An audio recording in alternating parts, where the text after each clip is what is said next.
Hey everybody, what's up? It's Kyle from BDC. We've got a full show for you, lots in store. Let's go ahead and get started.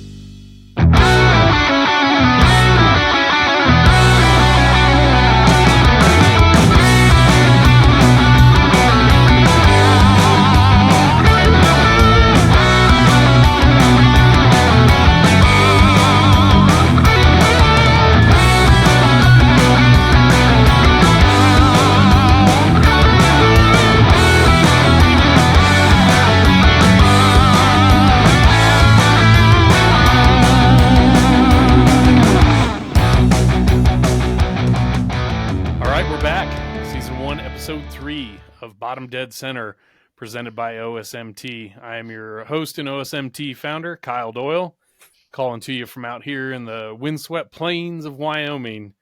And I got two of my buddies here, the Mats, the three original musketeers of our group chat. Before Cody joined us, before Frank joined us, there was just us three. The Jim Miller groupies, we refer to ourselves as. I don't know if I'm supposed to give that away on air or not, but in any case, don't add us. You can't find us. So Matt Looker coming to us from New York State, the Iceman, Matt Ison, as promised, finally delivered here on our third episode. Iceman, what do you got going down there? Man, nothing. Just fighting some upper respiratory issues. So not going to let it keep me down. Hell no. I heard you have some prescription stuff for that too, right? Oh, yeah. Attaboy. Looker, where are you calling from today, buddy? I'm calling from Albany. Tried to call from my place out in the boonies and did not work. And you had mentioned before that it was kind of ironic that the boy from Louisiana and the guy from Wyoming had no connectivity issues, but the New Yorker did. But that's because if you know anything about New York State, upstate is like a whole different place. Had Josh Dyke, former longtime Max D crew chief, told me on one of his first trips to West Lebanon, which is not far from me, he said, "Man, I'm from the backwoods of Kentucky, and we don't have people like this where I grew up." So just because it's New York, don't let it fool you. Yeah. There's it's not all the big city and it's not all Buffalo, that's for sure. Absolutely. It's been a wild couple of weeks since we last got on and talked, and we're hoping Frank Grimmel can jump in and join us later. We'll see. I know they had an afternoon gig out in he was in Texas or Oklahoma or something like that with Hot Wheels Monster Trucks Live driving the man, there are so many dinosaur trucks these days, and I haven't kept up with exactly who's who. So I had to go digging earlier and be like, it's MegaWrex. Okay, got it. It's not Megasaurus Rex. All right, got it. So anyways, he was driving, probably tiring down and loading up, hopefully without anything broke right now. I know they had some tech issues this morning, so hopefully he had a great day out there. But before we get into the show, man, Iceman and I were just kind of bullshitting before we got this thing started. But if you any of you guys are like, especially Iceman and I, you're a metalhead or you're just into rock and roll really heavy, Brent Hinds left Mastodon a couple days ago and we got the news. That is crazy. I'm definitely a Mastodon fan. It wouldn't be very hard for me to reach over here to my record collection and find everything they've ever made on wax. And Iceman, I know you like those guys too. Oh, yeah. That's crazy, man. That's like an Anderson leaving the Gravedigger team. What the heck? It really is. Like, I think I've seen Mastodon 4 or 5 times now, and it'd be weird if I see him again without Hinds. He is, I think the way I put it earlier is he's sort of like the sonic mad scientist of that band. You know, Kelleher writes so much of the songs and Brown Daler, the drummer, writes so much of the lyrics. But Hinds was just the mad scientist. He was like the Alex Lifeson of Mastodon. Yeah. And whoever plays those solos in the future, whether it's Kelleher pivoting to that lead role again and trying to do that, or they bring somebody else in, which they'll have to have a second guitar player. I don't know. I mean, it's just not going to sound as crazy and sort of uncontrolled. The chicken picking stuff that Hinds could do, especially, man. Like it's going to be wild without him. I've seen Mastodon 3 or 4 times, and I don't know. I'll go see him again, definitely. But it's going to be. Oh, different. Yeah. Definitely, for sure. And now we'll start talking about things like ABBA and the Bee Gees for Looker. Have you seen either of them lately, Matt? Oh man, you hit me. Yeah, it's a low blow. What did I do? Nothing. It was your technical difficulties are getting you rolled under the bus this evening. All right, that's so. fair. That's fair. Hey, for those wondering, we are recording on the evening of Sunday, March 9th, 2025. So we took a stab at it this morning, and we were all a lot less awake than we are right now. So we moved Looker around the upstate New York region to find better internet. I heard Starlink has positioned some sort of chain of satellites directly over Matt's head so he can stay with us here. Yes. Yeah. You thought right. Very good. So let's get into it. Get into it with news, weather, and sports.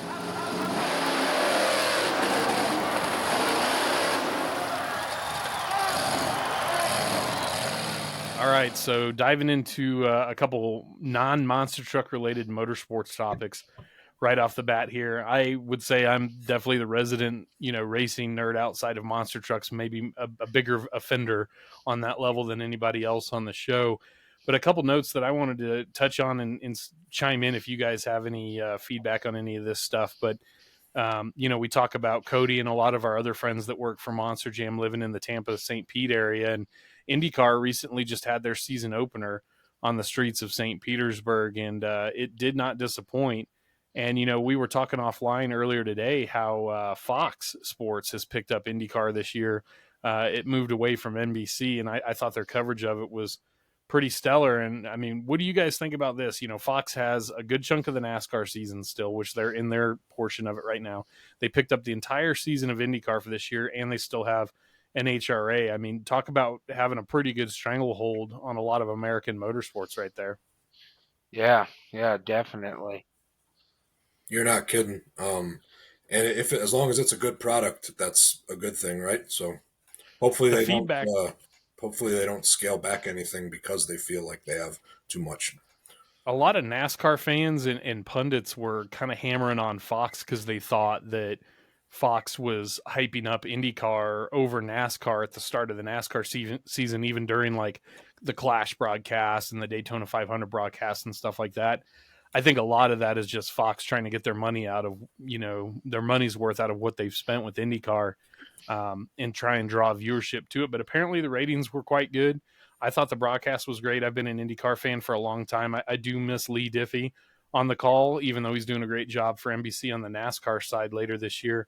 But Will Buxton from Formula One coverage in the past, he did a lot of F1 TV stuff. And of course, you would know him from the Netflix Drive to Survive series if you suffer through that soap opera.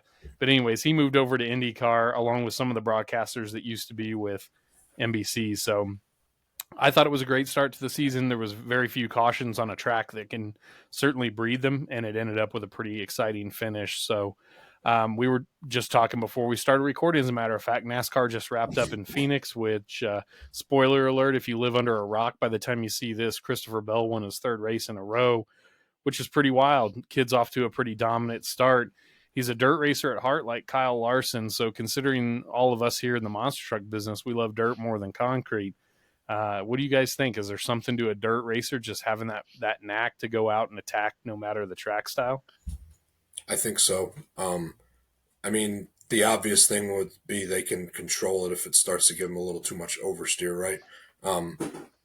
I've spent a little bit of time working in some circle track paved circles, legend cars, and stuff like that. Actually, shout out to Chris Boucher, used to be one of the drivers that we had. A great kid. He's not a kid anymore. Anyways, great guy. Yeah, I think the dirt drivers really, I feel like they can adapt better, I guess, if you want to say. But certainly anybody can go out and become a great driver. But I think if all else equal, you'd probably give the dirt driver a little bit of an edge. I don't know if you guys agree. I'd agree with that. I completely agree with that. Certainly at times, like today's, yesterday, 5 days ago, whatever it was, the Phoenix race, Goodyear brought 2 tire options for the cars. Obviously NASCAR since last year has been, at select races trying to introduce two different tire compounds, which is something if you're an IndyCar or Formula One or other open wheel racing fan, you're not unfamiliar with that. It's pretty new to American top level stock car racing, but it definitely produced some interesting and some mixed results today. And you mentioned Buescher. So with the results pulled up in front of me here, first off, like I said, Christopher Bell, P1, his teammate Denny Hamlin, P2 right on his heels. Kyle Larson, another guy very good on dirt, P3. And those guys were clustered in a really tight cluster, and right on their heels, shout out, man, Josh Berry in the 21 Wood Brothers car, Penske affiliate. I think it's been since Harrison Burton squeaked out that crazy win in August last year at Daytona that the Wood Brothers car finished ahead of its three Penske teammates, which is pretty wild. And then Buescher, P5. So pretty awesome finish for him, just real quiet all day. Buescher and the rest of the RFK team have that big Kroger sponsorship they landed in the offseason as it moved over from the 47 team. And I mean, my grocery store I shop at, 3 or 4 times a week is a Kroger affiliate. So I'm hoping to see some kind of an RFK mural on the side of the produce section there. But I'm thinking out here in Wyoming, I'm probably not going to get that. And that's a topic I want to mention this while we're all together. We need to talk about sponsors underactivating on the deals they pay for in one of these episodes, because those of us in the monster truck industry, especially, guys like Looker and myself that have been more directly involved with race teams or series that have had some kind of sponsorship, it's frustrating because you're paying for this. You're not even paying that much because it's monster trucks. Monster trucks will never command the kind of payment that, NASCAR teams or something like that are going to call for. Use the crap out of it, man. Plaster it everywhere. Show it off to everybody. And it just seems like corporate America falls short with motorsports in really leveraging the stuff they pay on. So I'll stay off that soapbox right now, but we got to talk about that at some point. I got some thoughts on that when we get to it.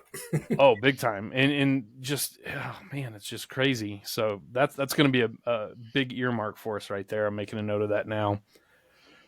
Also, the COTA road course in Austin, Texas, obviously that was 2 weekends ago, but I wanted to bring that up because we talked about it earlier. I'm not going to dwell on it too long, but it was definitely one of the best road course races in the history of this next-gen car in NASCAR. In fact, I would even argue that the last 2 road races in NASCAR have been the best. Watkins Glen during the actually, you know what? Watkins Glen might have come before the Roval, but anyways, 2 out of the last 3, let's say, NASCAR road races have been, the 2 very best of the next gen era, which is pretty awesome. And of course, Chris Buescher won that one at the Glen last fall up near you, Looker. Yep. And then the one at COTA, won by Christopher Bell as well. He seems to be winning everything. Those were spectacular races. So I like to see where this stuff is heading right now. I think they're slowly starting to get a bit of a handle on improving the performance of the next gen car at road courses and short tracks.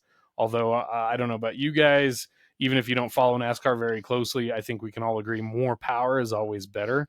So I'd like to see these cars go back up to like 800, 900 horse. I think they need all the power. Yeah. I was shooting the breeze with a Roush Yates engine guy in Kansas last fall at the Cup race there. And he said, and I've heard this a number of other sources, Denny Hamlin's talked about it on his podcast even, a lot of it is just a simple change of engine mapping and things like that. And they could be pumping out through these fuel-injected Cup engines hundreds more horsepower than what they're making now. So I wish they would. NASCAR, if you're listening, which we know you're not, there's probably only 8 of you out there listening and none of you work for NASCAR. But give us more power. That's what I say. So last topic here as we're kind of cruising through really quickly through some of these non-monster truck related things.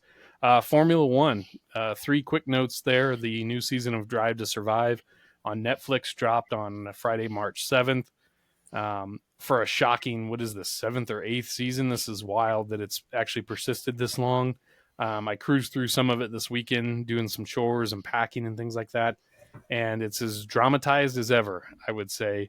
But like we talked about in one of our recent episodes here on BDC, it's been good for their sport. And if we ever had a chance to put something that glitzy and that polished together for monster trucks, as long as it wasn't derogatory or negative for the sport, I think a little bit of drama and a little bit of polish wouldn't hurt us in terms of a sort of pseudo documentary. Are you saying you'd like that. to bring back the Monster Wars characters?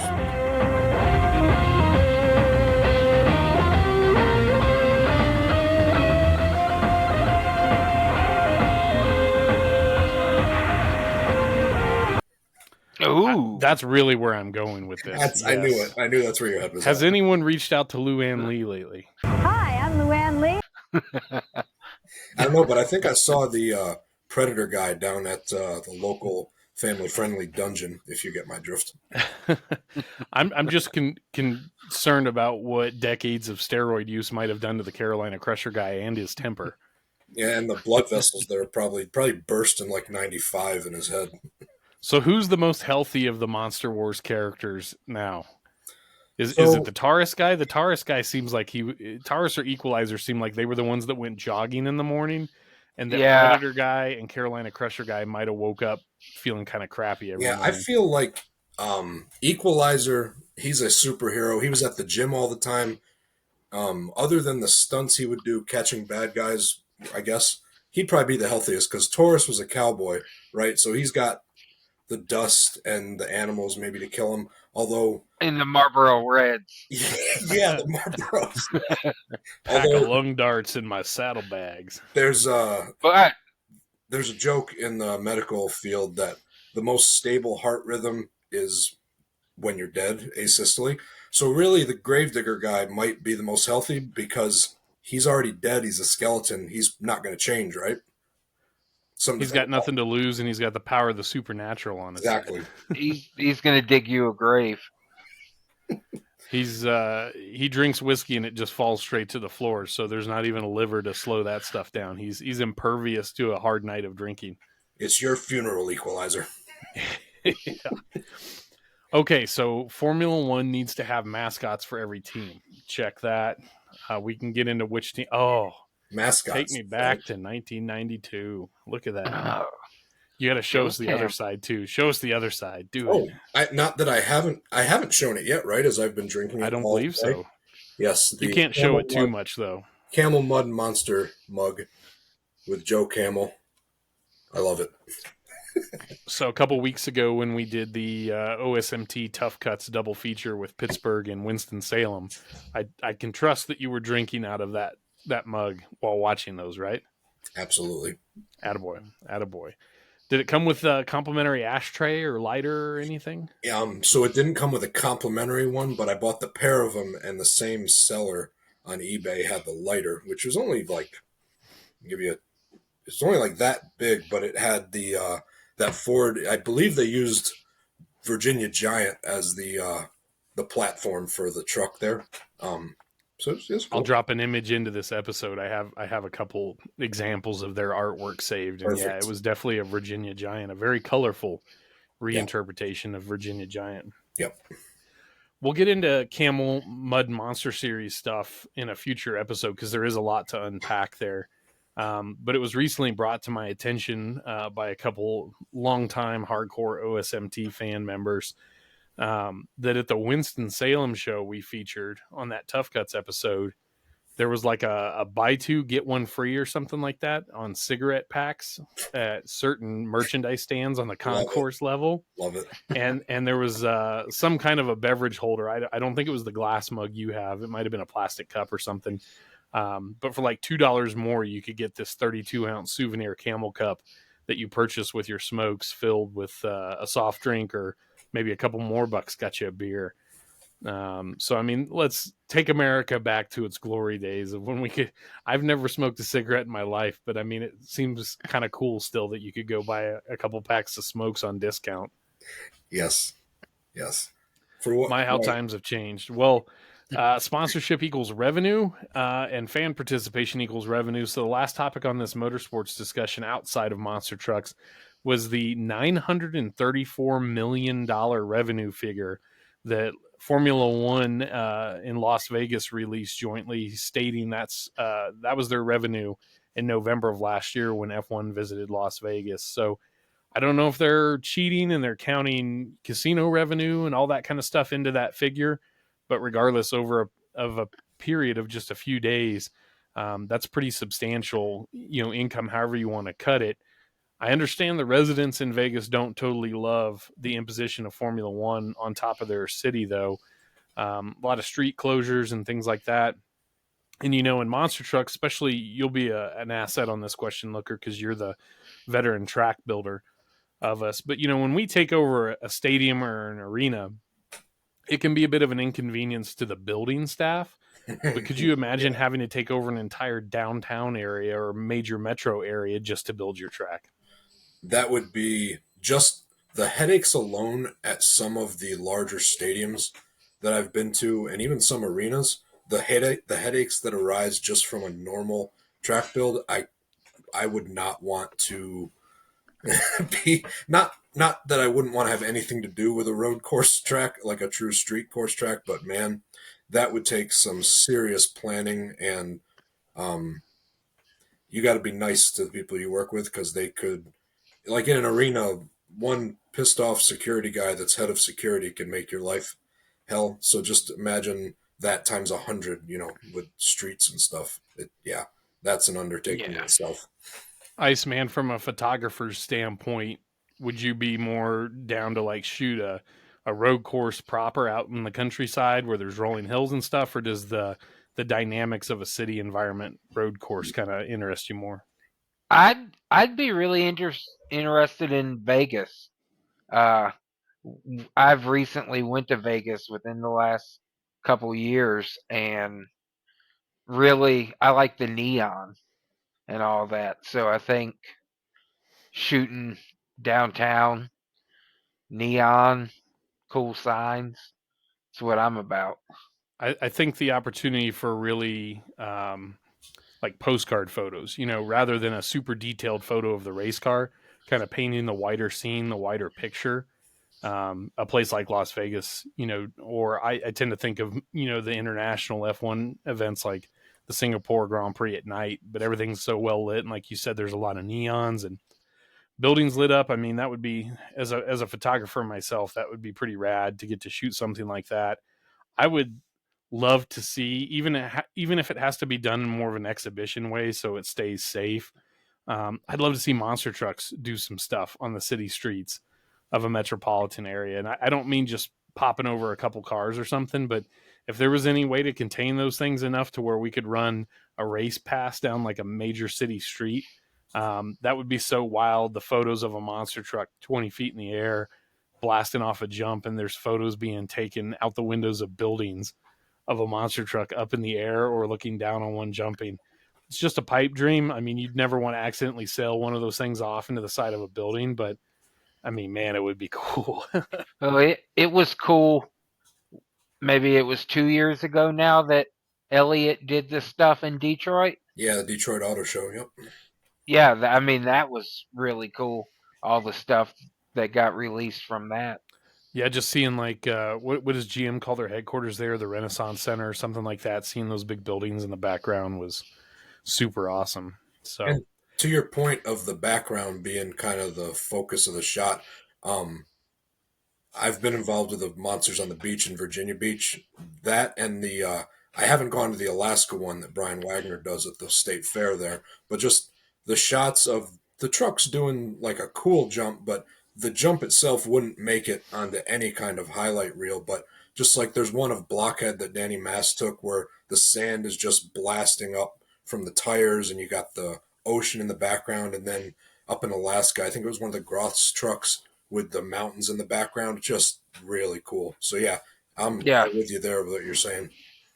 I've never been to Virginia Beach. I would love to go, but that seems like you can't lose wherever you shoot photos at. If you're out in a boat shooting towards the shore, or if you're up in one of the hotels or something shooting out across, it just looks like a feast for a photographer. And of course, Danny's as he's grown up in the sport, kind of on the photography side of things, he's really delivered us some pretty amazing images.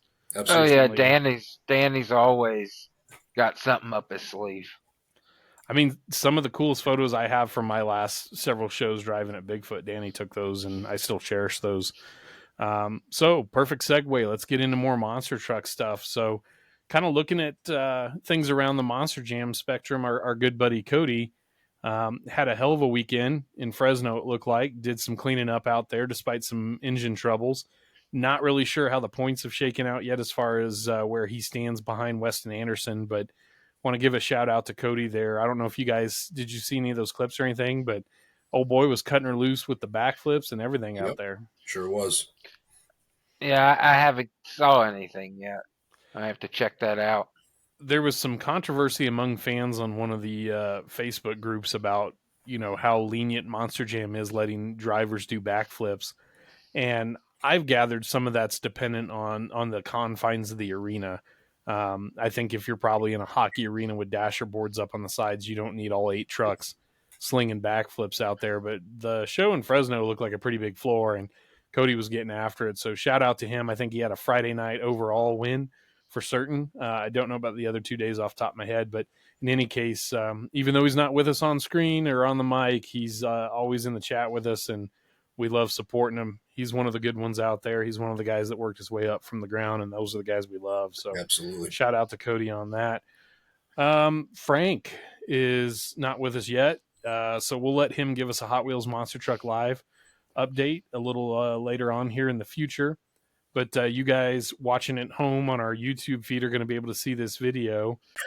It's at the Oh, food look chain. at Frank. Everyone give out a roar for MegaWrex. Roar.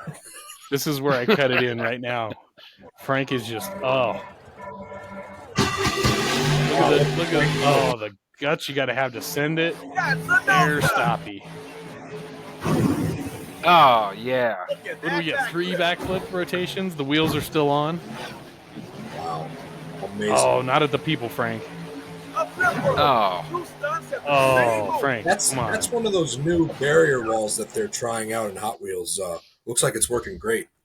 Congrats to them. Yeah, that's advanced technology happening over on the Hot Wheels Monster Truck Live section over there. So we hope everybody enjoyed that exclusive footage provided to us from Frank that is 100% Frank actually doing the driving. All right. Moving along, Looker, you did some work out on the road recently for the toughest monster truck tour up in Saginaw, Michigan, if I'm not mistaken, right? So Yes, sir. fill us in on how that went. That was a good weekend. It was cold, as Saginaw, Michigan tends to be in February. Had 3 shows, Friday and 2 Saturday. All of them were really top to bottom awesome. We also had PJ and Butters with Pro Quad Wars. They always do a great job. Some good bar-to-bar racing with them. Saturday night, wheelie contest and freestyle were just both off the hook. Ridiculous air. Couple good saves. And unfortunately, they had to change a tranny in the dinosaur there. Kylie's truck, Smashosaurus. So she didn't make wheelies. She did make the rest of the show. But every single hit in the wheelie contest, those of us that were scoring were like, oh, good thing we left some more at the top. It was every single one could have won. And freestyle, everyone could have won. Just ridiculous air for an arena and just really cool stuff. You guys have both been to them, obviously. Yeah, it was just a good weekend of some old-fashioned monster truck racing and freestyling with crush cars. Yes. hit the OSMT Instagram page to see the pile of doomed metal that Looker was able to build some asshole jumps out of. Iceman, you've shot a lot of those toughest monster truck tour and Monster Nation shows. I got to say, man, at least my opinion, I'd like to know what yours is. Those shows are a feast for a photographer, but you better have big memory cards ready because there is a lot to shoot in those. Oh, yeah. freestyles. It's that those 2 promoters for the past, 10 years or so, they've done so much. And it's always exciting to shoot. Like, I don't really get excited for much else, but put me at one of those 2 shows, and it's a fun time.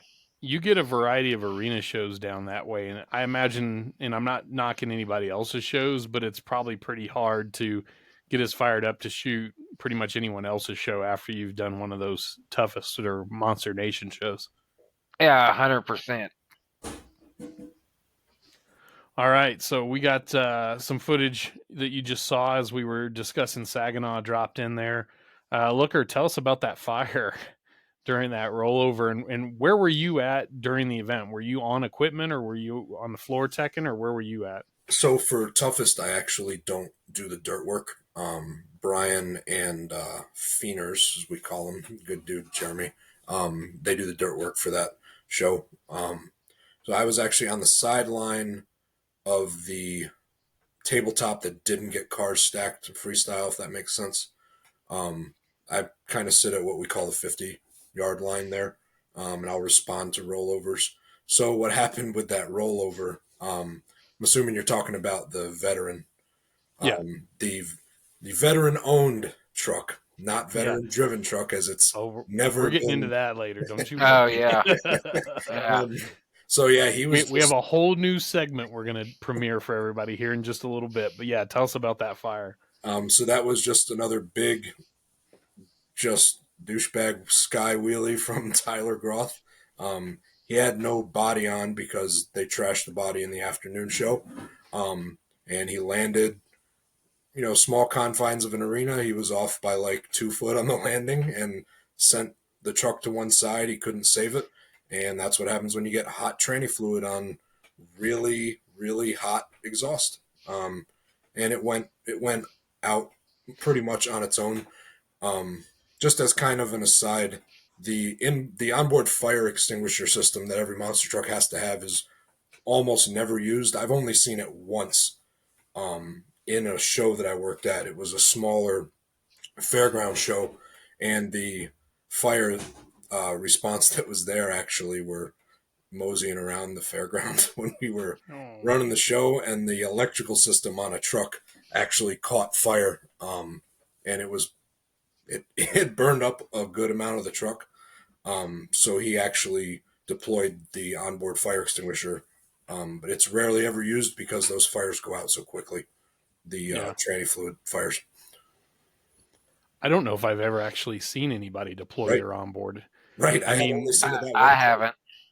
I think every truck I've ever driven, the knob for it, of course, has like a cotter pin safety in it, so that way you don't accidentally just bonk it and set it all off, which would be a pain in the ass. But shit, I don't know. That stuff all looked old and rusty enough. I mean, I think the knob in Bigfoot 14 might have been from when Dan was winning Penda races with it. It was so old, so I don't know if it would have worked or not. Probably.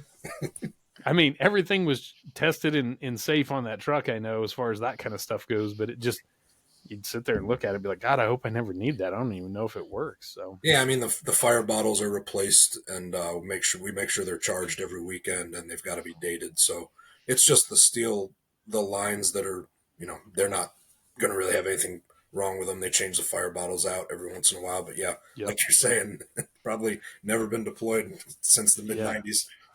Just a general reminder to everybody, always make sure to hook compressed air up to those lines and blow them out periodically. So where are you off to next? When are you doing some more toughest shows? Well, I don't think I got any more toughest shows unless he's got somebody sick. I'm kind of, I guess you could say, on speed dial to fill in for the legendary Scott Heaton if he ever has something come up at home. One of those announcers that just could make paint dry seem exciting. Just also a great guy to work with. Sort of a Vin Scully of monster truck announcing. Yes, exactly. So toughest probably no more this year, and probably my next show will be in May for Throwdown season. That's just upon us. It doesn't sound like it's very close, but I think May's going to be on top of us before we know it. Oh, well, I mean, it's 2 months away, It comes up quick. Yeah, I think, I'm going to be at the races here, in a few days, or by the time you're listening to this, perhaps I've already made it to Vegas for the NASCAR event there. But I think our next monster truck event will probably be Monster Jam at the stadium, the NFL stadium in Denver, where the Broncos play in late April. And last year, that would have really been one of the worst shows ever to be on the dirt crew for. We literally had like a sleeting rain turn into snow overnight. And it continued on through most of the day, and there was literally snow had fallen on the obstacles and stuff down on the stadium floor, and it turned into some of the absolute worst mud I've ever seen. The trucks were all riding 6 or 8 inches lower on their shocks just because of the sheer volume of mud hanging on the trucks, and that was just springtime in the Rockies, as they say. So, hey, while you were in Saginaw, do you remember the old USHRA broadcast from like '88? Yeah. When Larry Huffman was calling it, they did the Saginaw Civic Center, and that classic footage of Kodiak and those guys wheeling up on the cars and just snow going everywhere. Yeah, I assume it looked like in the video you guys pit the trucks inside now, I hope. we do. Yeah, we fit all 6 of them on the one end there. And what you're saying about snow, the dirt in Saginaw, historically and every year comes in way too wet. We put fans on them for like a solid 2 days, and sometimes into the Saturday morning just to get it to work good. And actually, we had for a little bit, the dirt was good, but we had one end of the track got a little dusty and the other end was still a little too tacky. So it's kind of, it's funny, if you've never worked with dirt, you probably don't realize how much of an engineering feat it is to get that stuff to do exactly what you want, especially in an arena.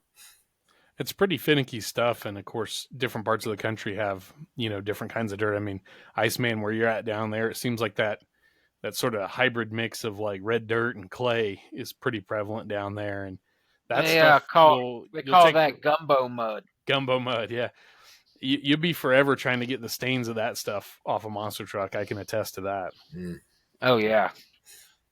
I remember whenever we were getting Southern Sunshine back together and we went and washed it. It was 25 years ago. It still had clay all over it, just washed up in the wheel wells and up in the frame rails and stuff. Oh yeah, it was totally crazy.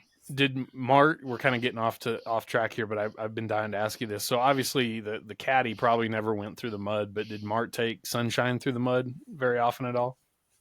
I've seen several pictures.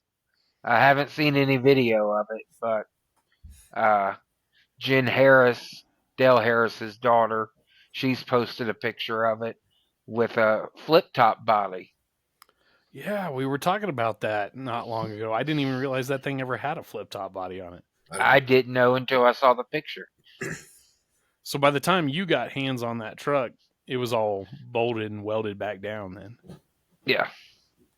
Man, I'd love to see that thing and figure out how they put it back together. Like, it seems like cutting and welding a truck apart to make it a flip-top would be easier than putting all that stuff back down and then trying to secure it again to make it not be a flip-top. Yeah, I have no idea what went on with that. Investigation for the future, I guess. We can try and get on that. Moving right along, Frank spent some time with Scott and Colt Stevens the other day down in Texas. So next time we have him on, we're going to look forward to hearing some stories from him. And, you know, this podcast, for no more episodes than we've already done, we've had a lot of veterans, you know, I don't want to say old timers disrespectfully. I just mean like the old hands that helped build the foundation of this sport have reached out to, you know, each and every one of us in a different way and shared not always a willingness to necessarily come on and get personal and tell a lot of their stories, which some will, hopefully, and we look forward to that.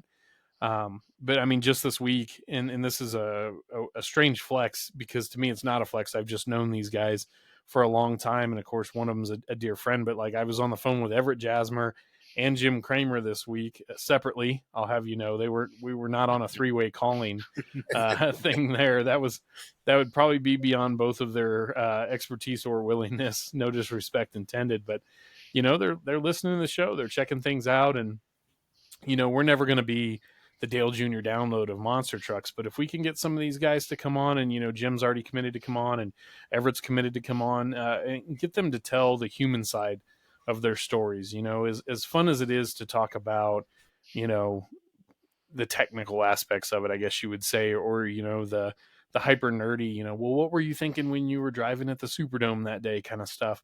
I'm more interested, like we've said, in learning about, you know, the human side of their experiences. So it sounds like Frank got to get into some of that with Scott and Colt, and we're hoping to have Scott on at some point as well too. And we understand for, you know, let's just call it professional reasons why Colt can't necessarily be on the show with us.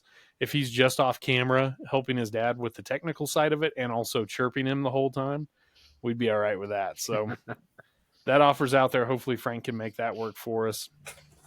And lastly, before we get into our next segment, want to thank you all that have been supporting the OSMT online merch store, osmt.myspreadshop.com. Check out the link. Just to be clear, all of the proceeds from that are circling right back into supporting the efforts that we're putting behind OSMT on the free YouTube channel, the Instagram account, the costs we incur to be able to, produce and host these podcasts and things like that. I get a notification every time somebody buys something, but I don't see their name. So if I haven't reached out to you yet personally to thank you, it's just because I don't know who bought what. But I'll say this: shoot us a DM on our Instagram page or drop a comment on YouTube. And let us know. Shoot us a picture on Instagram and tag us in it. Whatever you got to do, let us know you're rocking the gear, and we want to shout you out personally and thank each and every one of you that have been supporting that. So, with that said, I think it's time for a new segment. I have not built a cool, fancy intro for this segment yet. But we've been waiting for weeks to debut this new segment, and then some guy named Brandon goes and falls in our lap. So I'd like to introduce the newest segment on OSMT. This is called The Bag from Dick's. Round of applause. So we can't tell you to eat a bag of them, but we can definitely take your opinion and shove it in the bag from Dick's. So that's what we're going to do. And we strive to keep this a positive and upbeat program. But when you come at some people with some silly stuff like this guy did, then we're just going to have to put our foot down and say something. So I think all of us in the conversation saw, and I'm going to drop some of the screenshots in periodically here throughout the episode so folks at home can see what we're talking about. But this guy, who I would say is known for not being necessarily reliable with some of the promises or information he's made over the years, public on the internet, says he's founding a racing organization called the Monster Truck Racing Association. He might have tweaked it to the National Monster Truck Racing Association at one point, but as all of us here in the chat know, the MTRA has been around since 1987, 1988. I don't know what you guys think, but I imagine they probably wouldn't take very kindly to having their name ripped off. Yeah. No. So in any case, he posts a pretty extravagant sounding approach to how he wants to run his new upcoming Monster Truck series. And I had to screenshot some of it because I got an absolute kick out of it. And just so you guys all know, this will be 100% real racing. I'm quoting this here. Some rules and regulations will apply. There's no 3D bodies allowed, no freestyle of any kind. All trucks must be copies of mass manufactured vehicles, minimum 1,000 units publicly produced, which, this is monster trucks, not sports car racing, so I don't think we have to worry about production numbers. Perhaps one of the funniest parts of it was a maximum engine cubic inch restriction of 540 cubic inches, which will be verified pre-race, and your spare will be checked too. But you are allowed a 1471 blower with 20% over, and nitromethane is permitted. So that just gives me immense hope that maybe we'll see Jim Miller and the nitro-breathing barbarian back out on the track. If you know anything about monster trucks and booking monster trucks, you know that a lot of teams experiment with nitromethane in their monster trucks. And the other thing that you'd know, anybody that deals with monster trucks would know, is that teams are going to sign up to pay $2,000 a head to run at a show. Normally, promoters are batting drivers away like, no, I don't want to take your money that you're trying to give me so you can run at my show. So I'm sure this series is going to be great. Yeah, I guess I should have kept reading, huh, Iceman? So yeah, there's a $2,000 buy-in per truck, apparently per show. So if you've got 3 shows in a weekend and you've got 2 trucks and you show up, you're paying I'm not great at math, but was that about $12,000 just to go racing for the weekend? You're buying in $12,000 to run 2 trucks. That's a steal, man. I'm gonna go build a couple trucks just for the savings alone. But as absurd as all of that stuff was, that's actually the least of the absurdity, as it turns out, from this guy. Because within the same week, and we're talking about the Saginaw show that you were just at, I believe, Looker. Or one of the toughest monster truck shows, Danny Moss had a outstanding photo of the veteran truck, sans body, doing a pretty massive, as we would call it in the business, an asshole wheelie off an asshole jump that looks like something you would have built, Looker. So credit to you on that. So, maybe you can help me dissect it a little bit better, Matt. But it seemed like the guy kind of went off on a tangent about this truck being called the Veteran, but it not having, because we know it's a tribute truck, right? They've got all the service branches on the body, and the owner is a veteran. Like, we know all these things. I hear him talked about on the mic at the shows and stuff. But apparently, this guy is extremely incensed that instead of talented veteran monster truck drivers driving it, that they haven't pulled a veteran from the crowd and stuck him in the seat. Am I understanding that right? I guess so. Never once has this truck been billed as being driven by a veteran. Tyler Groth drives it. He is a veteran of monster trucks. He doesn't even say that as a joke on the mic, but Tyler's a very accomplished, good monster truck driver, above good, I would say. The owner is a veteran. It is the Groth brothers truck, but the body and the team is owned by a gentleman who used to serve in the military. And it's never pushed that way. And I guess just it being called the Veteran kind of ticked this dude off. I don't know. It's a tribute truck, and that's how it is introduced during opening ceremonies. That's how it's built during the show. It's never, to my knowledge, ever been said that, we have a veteran-operated truck. It's owned by a veteran. So this guy opens his mouth in this comment thread on Danny's photography page, which, Matt, you've got a photography page as well, and you've been no stranger confronting assholes and controversy on yours, which I appreciate. But this guy opens his mouth, and now he's getting dragged like the sled behind the Bud Boss. You know what I mean? Like, he's getting pulled he around. got drugged. Yes, big time. And I guess credit to him, he just refused to take the L or even acknowledge that an L was on the offing for the night. But then, we just talked about women in monster trucks last week, and how well we feel women have done in monster trucks over the decades, how they continue to. And then we specifically cited Kylie and Kelsey Thurber, the Thurber twins, that work alongside the Groth twins. They drive the trucks from time to time. They can drive the hauler. Matt kind of went off on detail on that last week. And this clown, and I'm not even going to use his last name, we'll just call him Brandon. He makes a statement to the effect of telling one of the Thurber twins who had commented on the thread, and I'm looking right here, it was Kylie was commenting. He made a comment about telling her to stay in the kitchen, and then later on in the thread says, "Make me a sandwich, pretty please," in his usual horrible grammar. I don't know about you guys, but I don't have enough bleep time available in my day to say on this podcast what I think is somebody that would tell a woman, especially one as accomplished as Kylie, to stay in the kitchen. Yeah. Yeah, I'm holding back some expletives.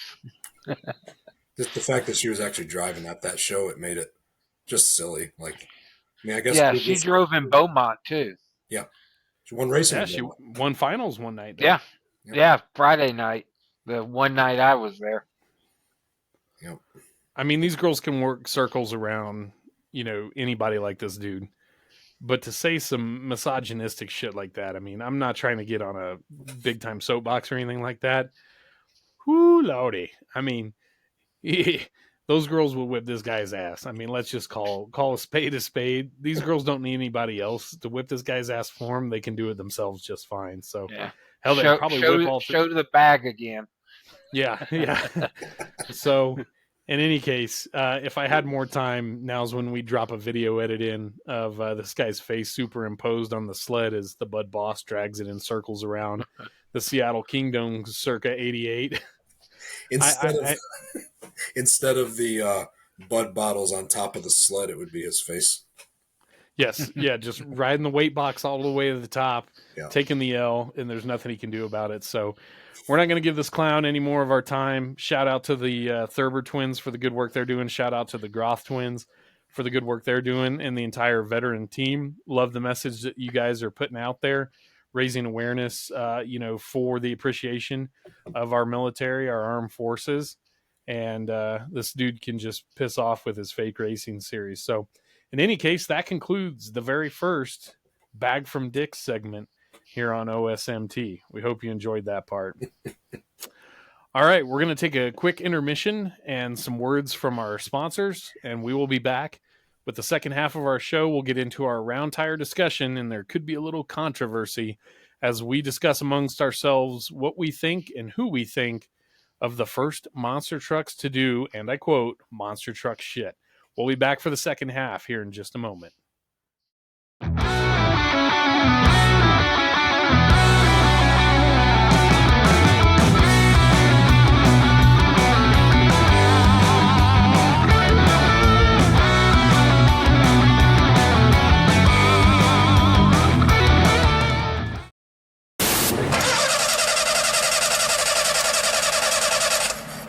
Tired of engine starting problems but can't afford expensive repairs? Then I've got the solution for you. It's Wynn's Start Your Bastard. Just add Wynn's Start Your Bastard to your engine oil and look at the results. Wynn's Start Your Bastard. And for really troublesome cars, try new Wynn's, for Christ's sake, come on. They really work. Looks like Daddy's bringing home the barbecue. A big sack of McDonald's McRib sandwiches. Grilled pork and that sassy sauce. Tempting, huh? Like a barbecue in a barn without the bones. And with a big icy Coke, it's, well, you're only human, huh, Daddy? Chomp. The good time, great taste of McDonald's McRib for a limited time. Only at McDonald's. Hot runners and race fans. Now the Coors Light Super Bowl Nationals. A 5-star truck and tractor pull. 2 awesome shows at Hartford Civic Center. Gear-shattering, axle-swapping, 4-wheel drive truck. Mean screaming outlaw wheelie machine. Radical flip-top funny car. And the earth shakers of all time. Awesome multi-engine dragster tractors. Plus more of the monster trucks. Not one but 2 car-crushing giants. Barefoot takes on middle smashing Cape Coors Light Super Bowl Nationals. This Friday and Saturday night. All right, we are back. Part 2 of Season 1, Episode 3 of BDC.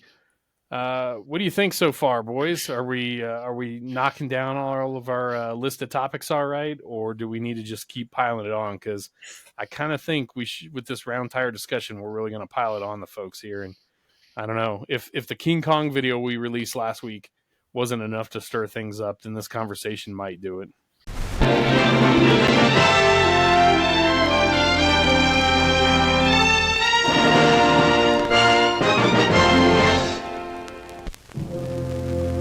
1976. The American merchant vessel Petrox Explorer has just set sail from the port of Surabaya in search of oil. What they find will shock the world. A creature called Kong.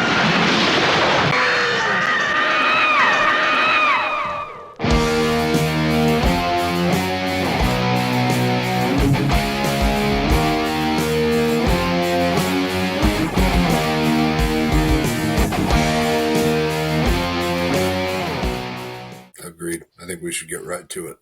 Let's do it. So we're going to talk about kind of the early days of monster trucks before they were really known as monster trucks or doing monster truck things, monster truck shit, as we call it.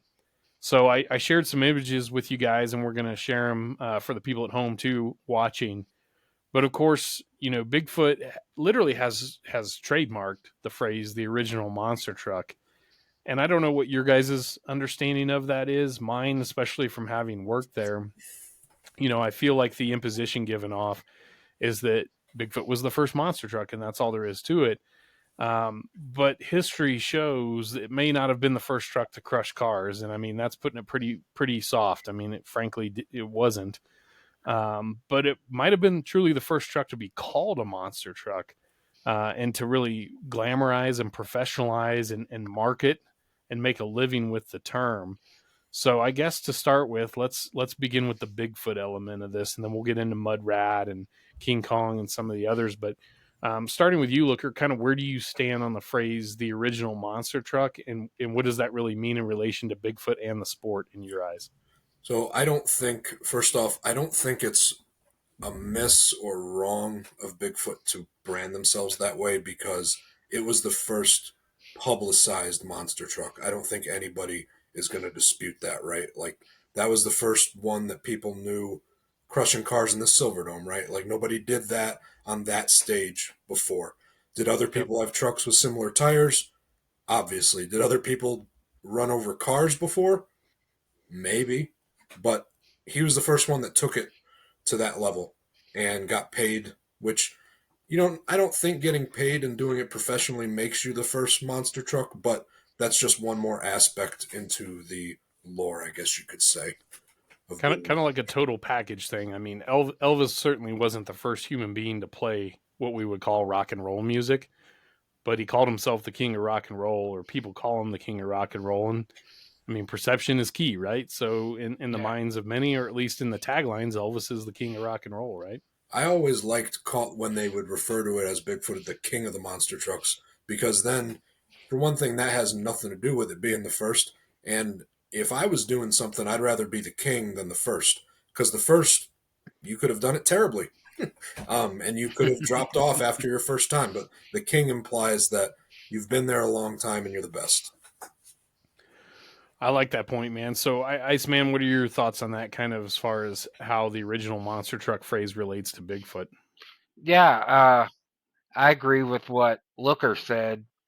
That the first one that got publicized. That was the first monster truck I remember as a child. So, do you think, necessarily, like, King Kong crushes cars a year or two before Bigfoot does? In your mind, does that have any impact on, the legitimacy of Bigfoot calling itself the original monster truck, or was well, I'll give my thoughts in a second, but tell me how you feel about that. Like, is your perception of that phrase changed at all because of the information that came out years later, or does it still kind of hold water for you? it holds water for me. Personally, my thought is monster trucks are on 66s to me. That's my personal opinion. So I would actually go with Mud Rat if we were. That's such a good point. I mean, especially when I worked there, and I was rummaging through boxes of photos there, and I found the now kind of, and I'll drop the photo in here, the now famous photos of Bob Chandler in 1977, I believe is the date on the back of the photos, and he's in a small, like, half size, military tracked vehicle, and he's got it parked up on the nose of a junk pickup truck body out back of Midwest Shop. So I guess in a technical sense, that's crushing cars, just not with a monster truck. So, we got a kick out of that. I think, the ire between, I don't want to speak for Jeff Dane or Bob Chandler. I think the ire has probably cooled off a little over the decades. At least I hope it has. So for my 2 cents on it, I've always been pretty defensive of that phrase, the original monster truck. I fully recognize and embrace that, King Kong and Dane have proven repeatedly they crush cars before Bigfoot did, and Mud Rat, as we see in the photos of that vehicle, was on 66s before Kong or Bigfoot, or really anybody else apparently was. And just a quick disclaimer, none of the three of us claim to be like timeline accurate historians on this stuff. We have friends in the business like Mike Krieger and Chris Mormanis and these guys that are really deathly accurate on this stuff. Yeah. And I've pestered the shit out of Mike to come on the show, and we'll see if he will one day. But in any case, what we're just trying to do here is be an everyman's, sort of rationing voice here, rational voice, I should say, for this stuff. So in my opinion, with the Bigfoot thing, you take like the big tires, the 66s off Mud Rat, or you take, the car crushing and stuff that Kong was doing, and the sled pulling and the mud bogging that Bigfoot and Kong and stuff were doing, and you package all of that in a really well kept, very slick appearing truck with a catchy name and a gorgeous logo and an iconic piece of cartoon truck artwork on the bedside. And I'll always and forever say that the 80s Bigfoot trucks, especially the 70s era body style ones, were just so beautifully put together and proportionate and shaped nicely. That was like turnkey perfect in a marketing sense, as far as I'm concerned, and just being a defined monster truck. They took all these elements, whether Bob knew anything about Jeff crushing cars or not. He took these elements that he found on his own or inspiration from other places and put a package together that, you're first to market. Yeah. If we said tomorrow that, beer didn't exist, and then somebody invented it, put it in a can or a bottle, and took it to the store to sell, they were first to market.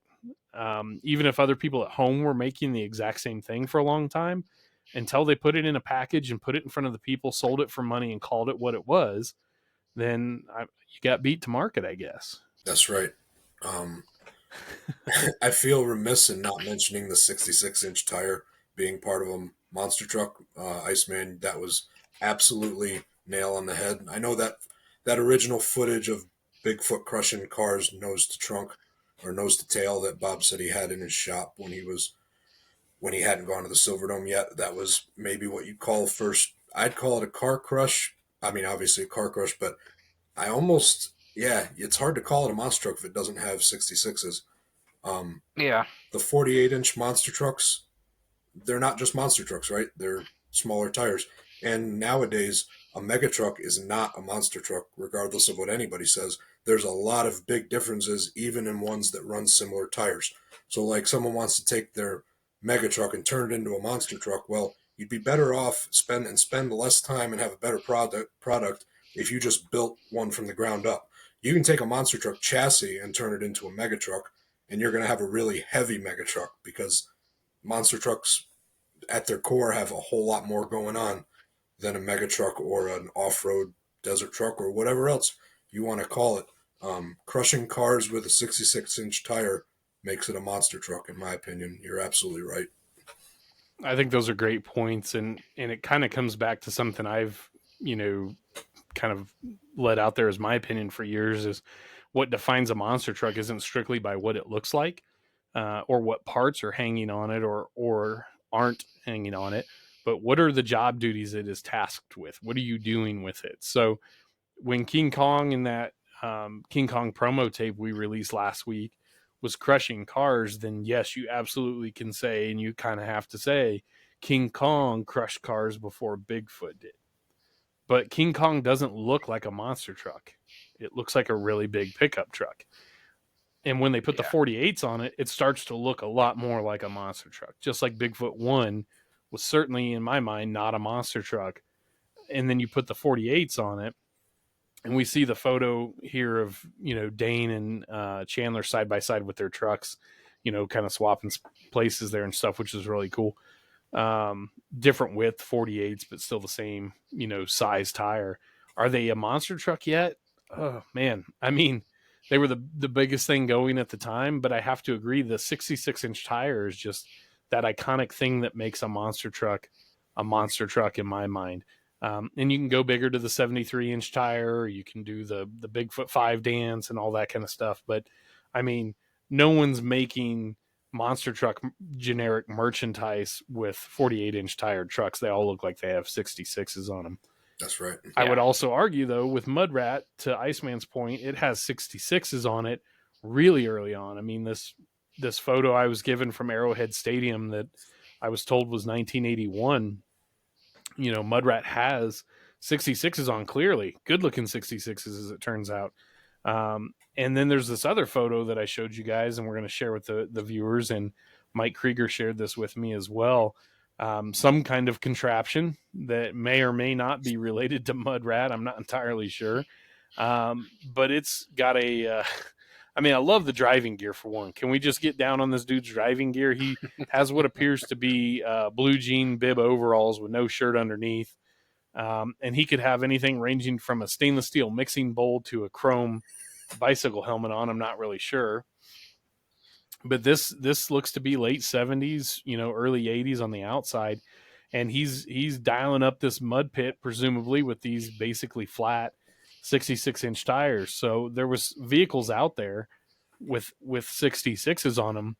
But I would challenge that iteration of Mudrat at Arrowhead Stadium. I would challenge if that truck could, blast up over a set of cars or not, like Bigfoot and some of the others were doing. Well, to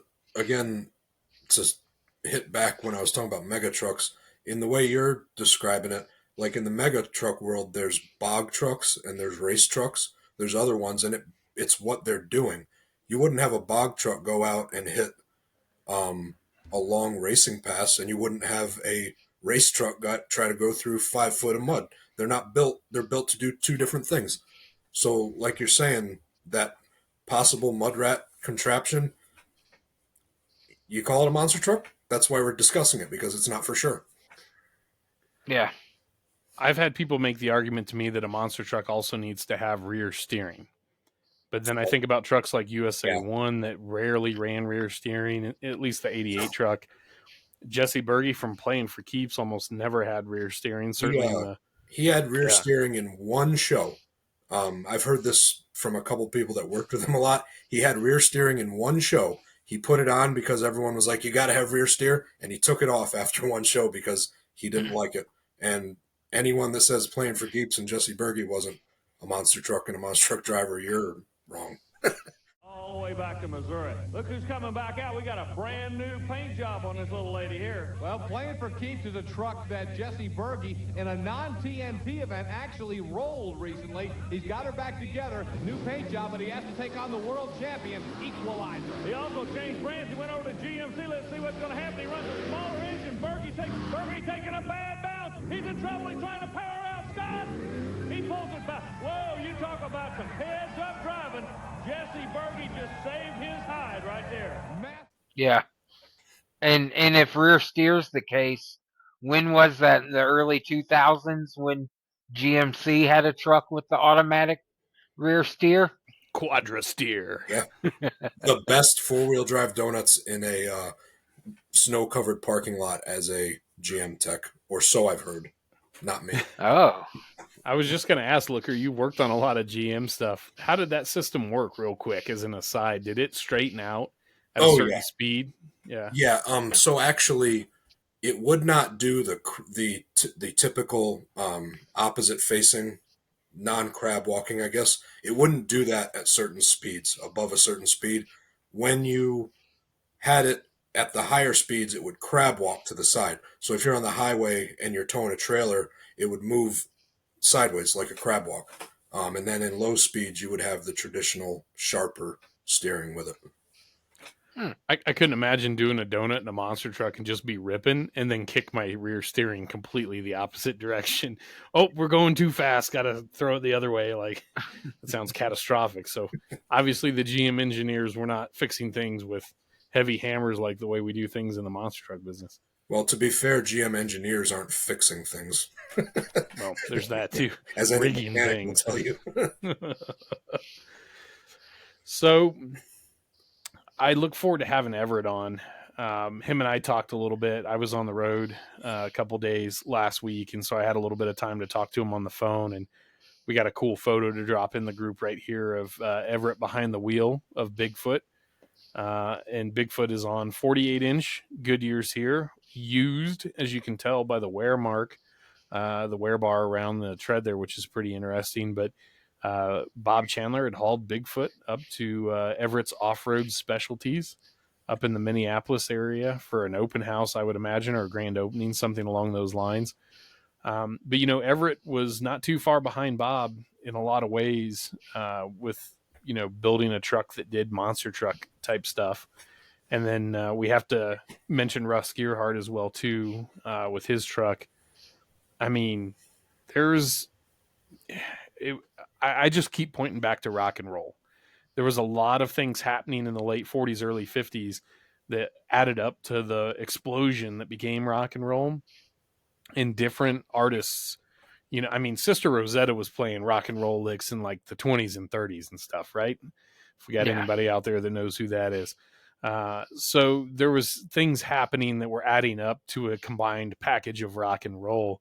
It just seems to me that while I can appreciate and I respect Bigfoot for trademarking the phrase and, you know, being the first big vehicle like this to be called, and I don't know, who was it, Bob George or somebody, you know, or George Carpenter labeled it a monster truck and it stuck. Yeah, you had to call it something.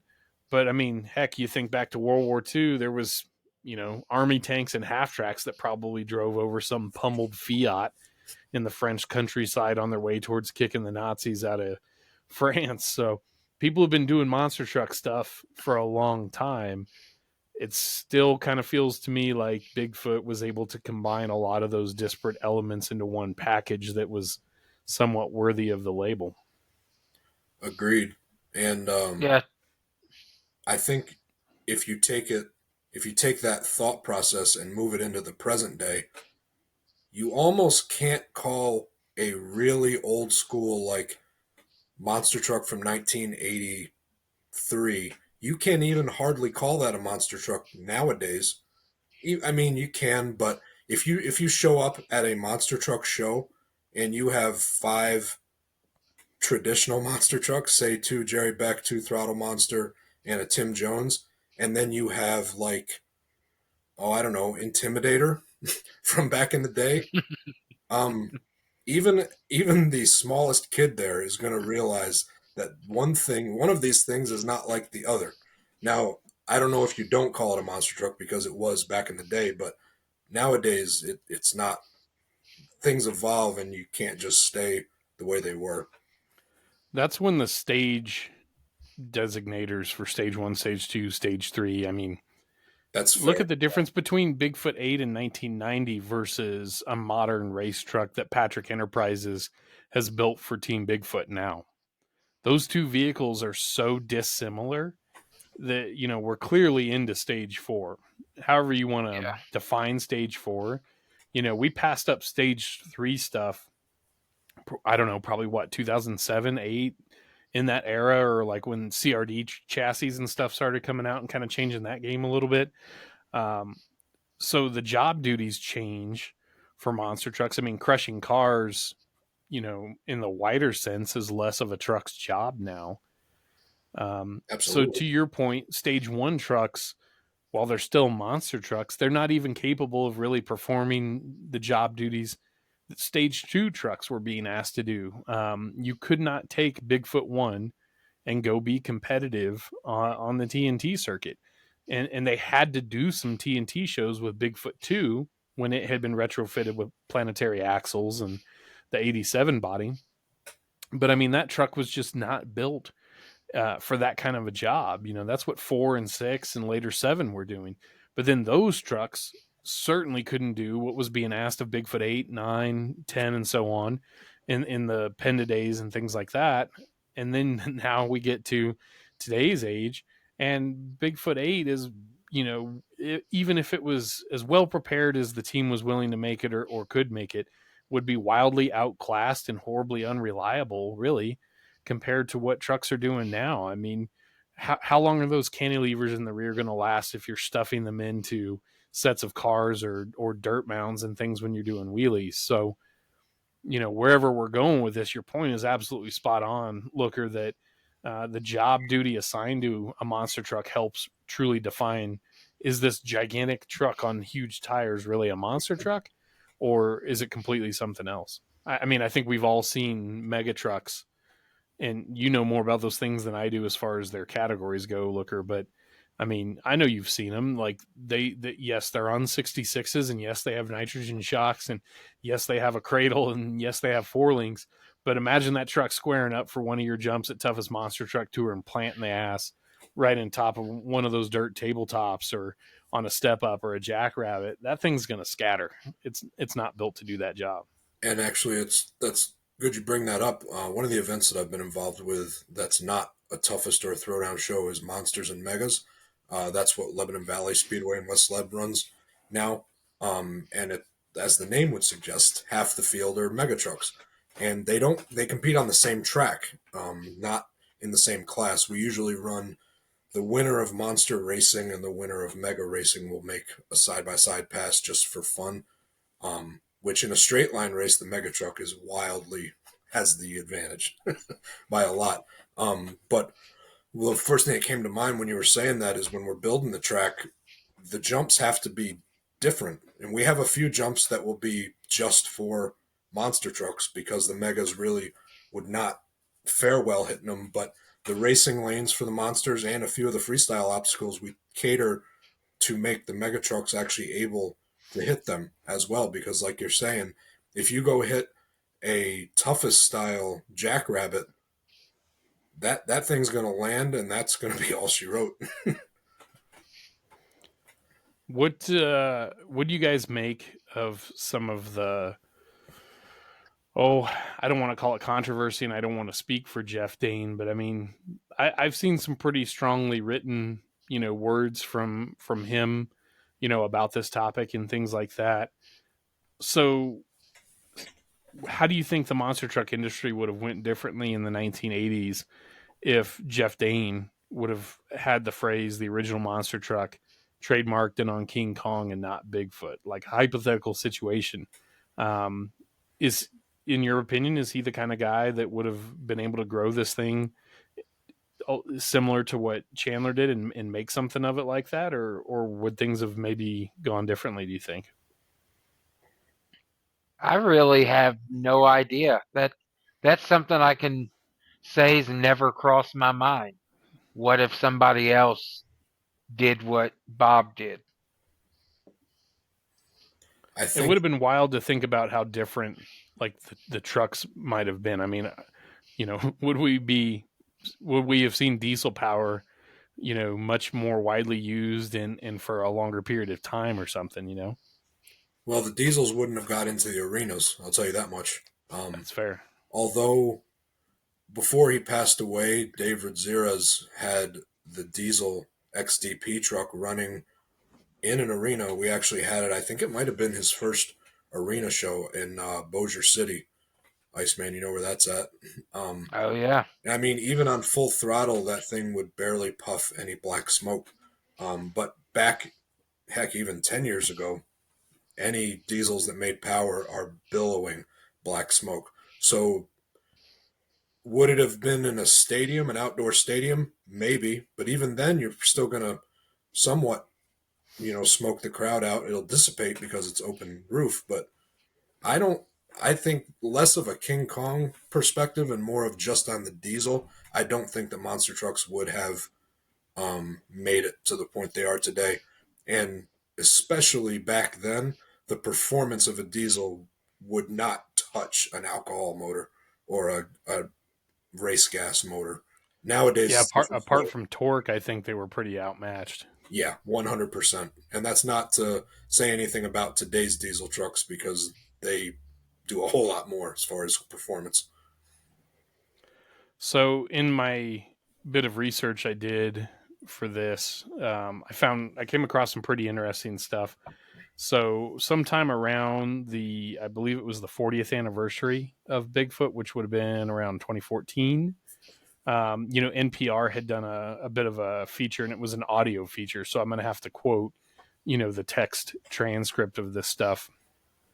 About Bigfoot being the first monster truck and that sort of thing. And we've all heard how Bigfoot, and Bob Chandler retell their story and all that. So I won't go down all that. But Jeff Dane in November 4th of 2023, and I don't know necessarily what the reasoning for it was, but he shared an excerpt from the NPR feature. And the interviewer, apparently their last name is cited here as being Leahy. So this Leahy person says, in many in the monster truck industry believe Bigfoot's first car crush is more legend than actual fact. And Jeff Dane replies, when it comes down to nuts and bolts, my tires were on the roof of a car a year before Bob Chandler was. And Leahy says Jeff Dane is a fellow monster truck Hall of Famer and claims that his truck called King Kong was first to publicly crush a car, doing so 6 months earlier at the Great Lakes Dragway in Union, Wisconsin, which, based on the photo I'm seeing of King Kong doing that at Great Lakes, it's on 48, so, and has quite a bit of lift and looks a lot different than the King Kong in that promo video. So he'd even crushed those cars before this paid gig, apparently at Union, Wisconsin. And Dane says, I swear on a Bible and on my family's life, Bob Chandler talked to me when I lived in Colgate, Wisconsin, and he said, we're going to start running over cars at shows. How do you do it? Do you chain them together? Do you go side to side, door to door? And we talked, and he said, well, I'm a King Kong copy. Leahy says Bob Chandler won't concede that he copied Dane, but he does contend that his truck was the first to be called a monster truck. Chandler says, Jeff and I are friends. And, he says, well, he was the first one. Fine. Let him say that. That's fine. I didn't copy him to do it. Leahy then says, but Dane still wants to correct the history. He retired from monster truck driving, it says in 2005, which I don't know if that's right. And it cites that he lives in Texas today. So short of reading the whole article to everybody, I found that, pretty interesting that there's still a bit of contention between those guys over the last 10 years as far as, who really did it. But what I found was really interesting was Dane's insistence that Chandler reached out to him for advice on how to crush cars. So starting with you, Iceman, like, how does that kind of hit you hearing those words? I mean, even I don't see why they're still having words about it, because even if it would come to fact that King Kong was first, nobody's going to remember him being first. It's Bigfoot. That's a great point. Looker, what is your take on that piece of text there? So without seeing them or hearing them talk in that interview, I have a feeling that the interviewer probably knows nothing about monster trucks. Mm-hmm. And when he brings up car crushing, he's making that synonymous with a monster truck. When in this conversation, you need to almost separate the two. And if you're Jeff Dane and someone says, well, Bigfoot did it first, in your mind, you're going, no, I did it first because he came and asked me about it. But in reality, if it's not a personal attack, so to speak, not that it was purposely an attack, you could maybe separate it in your mind and go, well, yeah, we crushed the first car, Bigfoot took it mainstream. I think that to try to split hairs and say who crushed car first, who was first monster truck, I think you need to decide what's more important. Is it more important that you get recognized for being the first one to touch tires to a car, a passenger car, or is it more important that you are the one that people heard about? And again, we come back to Bigfoot's marketing of it. And somebody can, and I would like to believe, again, not hearing Jeff Dane say those words in my headphones right now, I highly doubt there was like a vicious or a contentious tone to him. Right. But he should be proud of what he did. And if I was in his shoes, I would still absolutely be taking every reasonable opportunity to point out that I had done some of this really cool stuff. And if anything, I just deserve to be mentioned in correct historical context, I guess I would say. And the internet seems to be good for fewer and fewer things by the day, but I will say I appreciate the fact that it lets stories and information and proof of things like this out for us to be able to try and discuss these things and determine, where they fall in the annals of monster truck history. I think you could argue that Bigfoot was copying, King Kong, let's say, on the car crush front. I don't know how do you copy it at the time? Did somebody bring you a VHS tape in St. Louis at your shop and say, watch what this guy up in Wisconsin's doing, or did somebody call you and tell you what happened? It's different than just getting on the internet and being like, oh my God, somebody just live streamed this and it just happened. So looks like we lost the Iceman there. Yeah. Well, we'll keep cruising, see if he can come back to us there. In any case, Bigfoot wasn't copying anybody when they marketed it. And when they were smart enough, wise enough, forward thinking enough to trademark it, I don't know, what lightning bolt struck them and they thought to do that. But I give them credit on that too. They definitely were approaching it with a very serious business sense.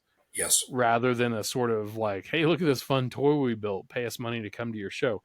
Not putting words in Jeff's mouth. I'm not implying that, but I think a lot of monster truck owners around the time were a little easygoing or relaxed or even flippant about what they had on their hands, and they weren't really taking steps to treat it and protect it as a business. No, most of them guys seemed like showmen. They're there to have the coolest truck and do the coolest, crush the most cars. Most of them weren't thinking about it as a business, which a lot of people do that. They don't think of it as a business. They think about what they have into it and what they want to get out of it. Correct. Back to the topic of if I think monster trucks would be the same or similar today. And that's really hard to say. I think it's pretty easy to look at Jeff's and his brother's and the creations they built with their crew in the 80s, those were well-performing trucks. Those guys clearly valued horsepower, whether it was in the form of a high torque diesel engine or a Allison aircraft engine or big rat motors that were pumping out a lot of horsepower. But they sure built things heavy, and they had some really neat and creative ideas. But I do feel like, hey, Iceman's back. All right. I do. Yeah, hell yeah. Return of the Iceman. We got your debut and your return all in the same video. It's like a 2-pack of VHS tapes. The Iceman cometh and the Iceman returneth. Yeah, that's right. All right, where's the Iceman smoketh next? Like, fire it up. That'll be after this ends. Okay, yeah, not for the kids watching. Not that kids should be watching us knuckleheads anyways, but I think Bob, from a technical standpoint, at least to a given period of time, was very forward-thinking in a advanced technical sense in his interest in computers and electronics. Whether that started with simply making sure he had a video camera around more often than not, and then leading that to things like CAD, AutoCAD and things like that to draw chassis designs, and then bringing in somebody like a Dan Patrick.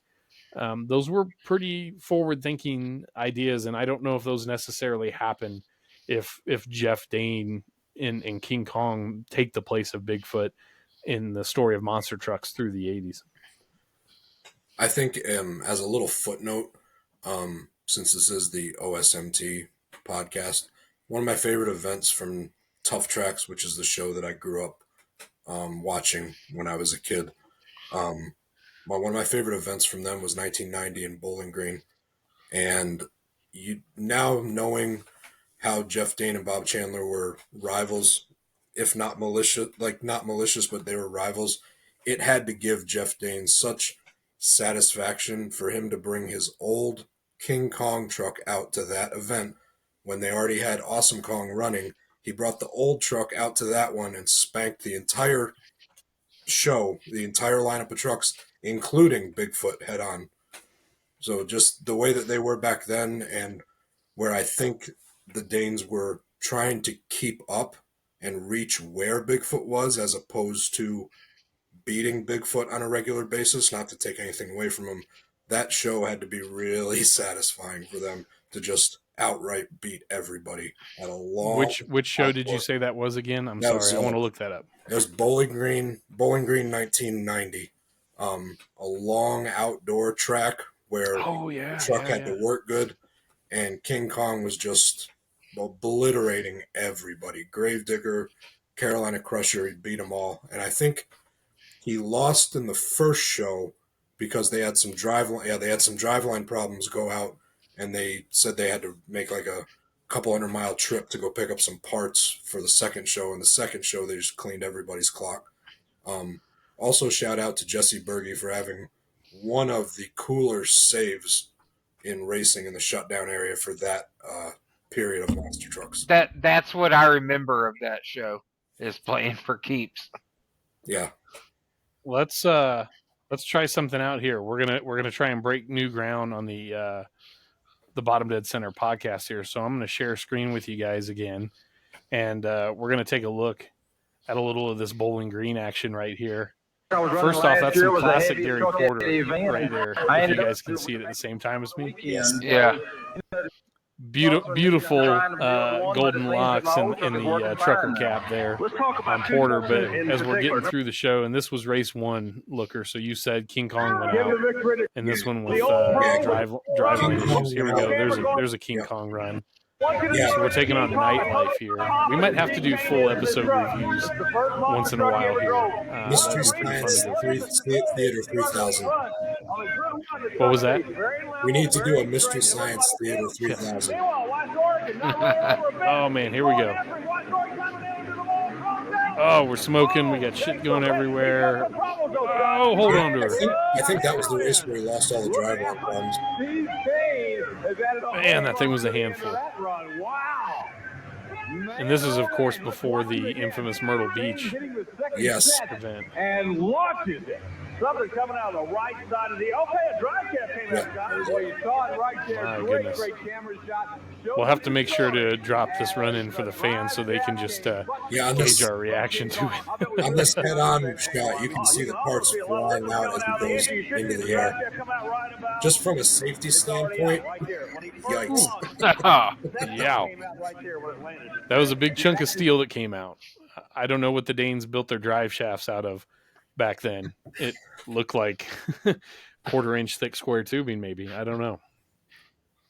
If I can make one real quick comment, my ADD brain. So that race that me and Iceman noted with playing for keeps, doing that save, that was in round 1, and the fastest loser got to go to round 2, and playing for keeps with a carbureted motor set the exact same time as Bigfoot 4 on a 300 or whatever foot straight line track. They set the exact same time, but because Bigfoot said it first, he's the one that got the nod to come back. And I always thought that was for a guy with no big sponsorship running stuff that he basically cobbed together. He was good at it, but a guy that just cobbed stuff together, that was incredible for Jesse Berge back then. Yeah. Maybe I'm reaching on this, but hear me out on this. So I think Jeff Dane having a little bit of a justifiable chip on his shoulder, with the comparison between him and Bigfoot, the timeline and everything through the 80s, I think that provided us with a spectacular rivalry because it was sort of a historical rivalry, a business rivalry, a personal rivalry, and a good deal of on-track rivalry. I mean, it started really forcefully with Kramer and Dane at the Superdome for the return of the Monster Truck Show, which we got into that quite a bit, in our last episode. Iceman, we talked about, as you saw, that was almost by consensus among our whole group, and I want to get your thoughts on it now. We thought that was still the greatest race of all time in monster trucks. So I guess my questions for you are, do you agree with that? And do you also agree with the idea that the sort of concept we arrived at, that the longer the race, and now I'm going to add the slower the trucks, the potential for a legendary race grows with the slower speed of trucks and the longer the race, because it just gives things time to develop more. So how would you say you agree or disagree with either of those? I agree with that. I mean, truthfully, that even works today. I mean, you have a lot of good, like the Charlotte show and stuff like that with the longer track. There's a lot of good finishes, just like with a longer track back in the day. What do you think about that Superdome show in your mind? Is that kind of the best race of all time, or do you have a couple you'd nominate as alternatives to that? I would agree that one's the best of all time. Like we talked about earlier today on our first attempt, really that Bigfoot 4 in Louisville was probably another one of my top. How does Bigfoot 4 just keep ending up in the middle of this stuff all the time? I was thinking about it the other day, though, because we had recorded that episode and released it, and then just randomly, I don't know if I was laying in bed doom scrolling on Instagram Reels or something, but the World Finals they did, I think it was in Orlando a couple years ago, where it just came down a goose drowner, and they were running the figure 8 over under kind of course there, and I want to say it was it Ryan Anderson and Brandon Vincent in that finals? In the finals, yeah. I mean, it was just monsoon rain coming down. How those guys threw the trucks around like they did is, I mean, if anyone says modern monster truck drivers can't drive, well, there's at least 2 of them in that video. But that race was nail biting, probably more than it would have been had it been dry out. I mean, it would have been maybe faster and, overall cooler, I guess, if it was dry. But those trucks spent so much time sliding around out there.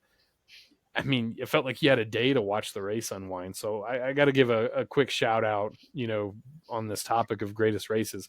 That's got to be one of the better ones in the last few years, I would say. Yeah, for sure. So with the controversy between Dane and Chandler, it did really give us some spectacular moments while the Danes were running with Bigfoot, up into that 1990 realm, let's say. If anyone out there, you guys selves included, own the King Kong DVD they produced a couple years ago, I thought it was great. There wasn't a lot of production value, and I didn't really want production value. I just want to see that awesome footage. But it is pretty wild how they kind of went off on their own path. It seems like after the Pace buyout of TNT, and I think that kind of, I don't know. I mean, did they not stick with the path that Bigfoot and Carolina Crusher and Gravedigger and those other big names from TNT, did they not stick with that path because they wanted to scale back and stay more local, or did they feel another reason? I mean, I don't know if you guys have ever heard any reasoning behind that, but you would surely think that as early as Jeff was in the game as a contemporary and an equal to and a pioneer even before in some cases compared to Bigfoot, you'd have thought why wouldn't you just keep attacking at whatever the biggest, latest, greatest series was? But it really felt like that wasn't the way they went. No. I almost wonder, and I've talked to Steve Kane a couple times, which for someone who drove for Jeff Dane, it's kind of funny this name was so similar. Yeah.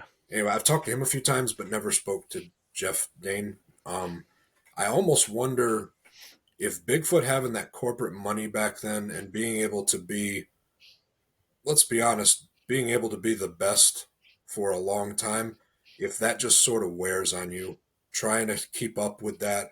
And let's be honest, monster trucks and any form of racing costs a lot of money. You're not making tons of money when you do monster trucks, no matter how successful you are.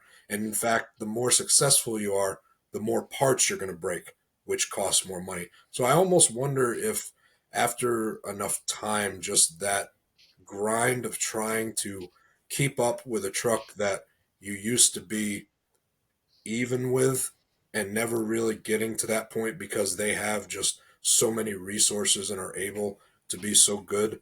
I wonder if that just gets a little old, and at a certain point you're like, you know what? We've done this a decade or more, whatever. We're good. It does kind of feel like as the sport seemed to step in a much more sophisticated direction, technologically speaking, which, I mean, I guess if you're comparing monster trucks to other forms of auto racing, it wasn't really that technologically complex looking out. But looking in, stuff like Bigfoot 8 looked like science fiction probably, to some teams and things like that. And you very well may be right. Like after years of scraping by and trying to pay your guys and make a living, and you're running leaf spring stuff, and then now we got to go build this special chassis, and now we got to buy these fancy bodies, and now we got to build or buy these fancy shocks. I mean, talking to Everett a couple days ago, I mean, he kind of, and now that you put it that way, his words make maybe even more sense. And I'm not trying to put words in his mouth, but just kind of tell you, we talked about some of these things, and he was just kind of almost like exhausted by the idea of like, man, we're really getting far from, where we started with these things. And of course, I'm a huge fan of advancing beyond leaf springs for the sake of the driver, but I could see where, it did get to a point maybe for the Danes where it's like, you know what, we've got tanks. We don't have advanced race trucks necessarily. Let's just go make money closer to home and try and make this a little easier on ourselves. That said, I know we're drifting far off on the topic here, but the whole Undertaker thing was pretty cheesy. Oh, I loved that growing up, though. Did you get to see that? Like, what was his name? Dr. Death? Yeah. Yes, I did. Nice. I'm jealous. In I'm jealous. Alexandria, Louisiana. Probably in 92, 93, maybe. Oh, Good he stuff. cut out on us. Oh, there he is. No, that's wild. I mean, it was, you think Monster Wars had cheesy production value, but I mean, right. Maybe the most awkward part of that Awesome Kong King Kong DVD is like when he's I want to say there's a part where he's like being interviewed by a local news lady or something, and he's in full Dr. Death motif, and I'm just like, I mean, credit to people like Gene Patterson that could wear the snake bite mask and pull it off. I never wore the snake bite mask when I was snake bite. I couldn't pull that stuff off. Well, guys, I appreciate your time this afternoon, this evening, however you want to call it. I think we've got, a lot of great thoughts out there. I look forward to seeing people's thoughts in the comments as well. Drop us a line, shoot us a direct message on Instagram, leave comments on the YouTube channel, and let us know what you're thinking as well. For all the things that we think we might be experts in, we definitely know we're not experts in these hyper early days of monster trucks, especially when it comes to the timeline of everything. So I'm going to throw it to you, Iceman, real quick. If you had any closing thoughts on our roundtable or Roundtire discussion about the originators of the monster truck business. I really think that Bigfoot's the original monster truck. Still gonna die on the hill that 66s makes it a monster truck. I like it. What about you there, Looker? So another thought that I was having, monster trucks are one of the really quintessential American things because monster trucks started here. But in the same way that Bigfoot was the first monster truck because he took it mainstream, how many other countries in Europe or India might have had monster trucks but just never brought it anywhere? Like when Brian's crew would go up to Alaska, that's where the turf tires for Bigfoot 5 were found, right? Yep. There was monster truck stuff up there. And I'm not even talking about the turf tires. I mean, just like other monster truck stuff back then. And like how many countries in Europe, because if you follow anything in Europe, you know that they're motorheads over there too. Australia, the same way. They build some nasty, crazy stuff. And who knows if the first truck on 66s crushed cars in some Eastern European country that doesn't exist anymore. We really never know. That's a great point, man. I mean, I've kind of had like a similar thought in the past about like, what if the greatest racing driver ever, was born in Coeur d'Alene, Idaho, and within him, his talent set, his reactions, everything, there was all the natural ingredients needed in that human body and brain to be the greatest racing driver ever.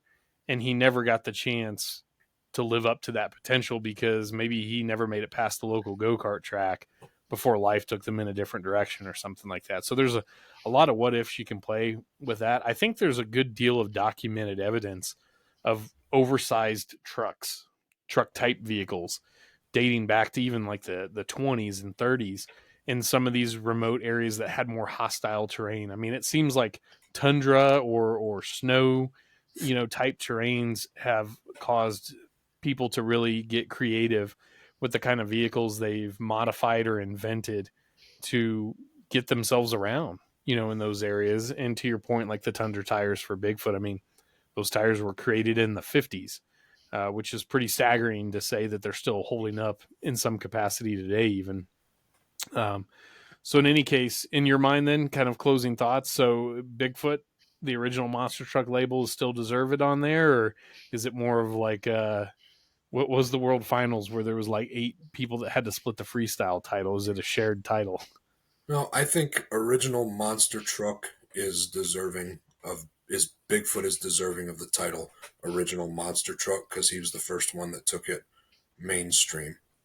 And we could certainly, as we have just discussed, the nuances of things that monster trucks do, but maybe don't make it a monster truck in the global sense. I love it. I know I'm probably guilty of being a homer sometimes, but I have to ride with that brand too. To me, it brought everything to the table in a concise one-stop package to make it the original monster truck. Big time shout out and respect to Jeff Dane and his crew. Absolutely. For the things they were doing that were monster truck and or monster truck related activities at the time. No doubt the guy is a pioneer. just because he maybe mined for gold earlier than Bigfoot did doesn't mean Bigfoot didn't build the first, above ground proper, modernized gold mine, let's say. So, and for a period of time, that thing was a gold mine for the family. So kind of an ironic analogy there. But for me, Bigfoot, the original monster truck, yes, that still holds up for me. Richie Schaefer once said, like, would it do any good to try and rewrite the legend of it, or are things better because of the way the legend played out? Regardless of how you feel about the legend and who it should be attributed to, the fact is that team, that truck, those individuals, and I think of a guy like Jim Kramer especially, that was so instrumental in evolving that brand and its product through the 80s. I mean, they made it happen. You know what I mean? Like, you can argue maybe the details of the starting point, but then everything they did after that up to a certain point has continually proved time and time again and reiterated that, are they the king of monster trucks anymore? Not contemporary, I don't think, which is probably, it's not a dig, but that's an assessment for another time, I would say. But was Bigfoot the king of the monster trucks during the formative years and through our childhoods? Absolutely. And it always will be for me, King Kong or not. So in any case, that's kind of our thoughts on it today. We'd love to know what all of you guys at home watch and think. What a journey we've been on now. We're 2.5 months into our OSMT journey here on the public side of things. As I mentioned in our first interview, this has been a passion project for guys like Matt Looker and Matt Iceman, myself, and others for a lot of years. And we're just trying to bring this stuff out into the public a little bit, share some of our experiences, some of our connections in the business, and some of the content that we've managed to acquire over time. So I really appreciate everybody tuning in as usual. Iceman, it was great to finally have you on for our first episode. I look forward to plenty more. We want to get into the story maybe here in our next episode of how you came to be involved with the Southern Sunshine operation with Cajun King and Southern Sunshine. So we'll get into that in the future. And then, Looker, good luck to you wherever your travels take you next out there. Myself, heading upstairs to finish packing. I'm off to Las Vegas this week. And maybe I'll see some of you out there if you're going to the race. I'll try and drive by Sam Boyd Stadium and take a picture for everybody as well.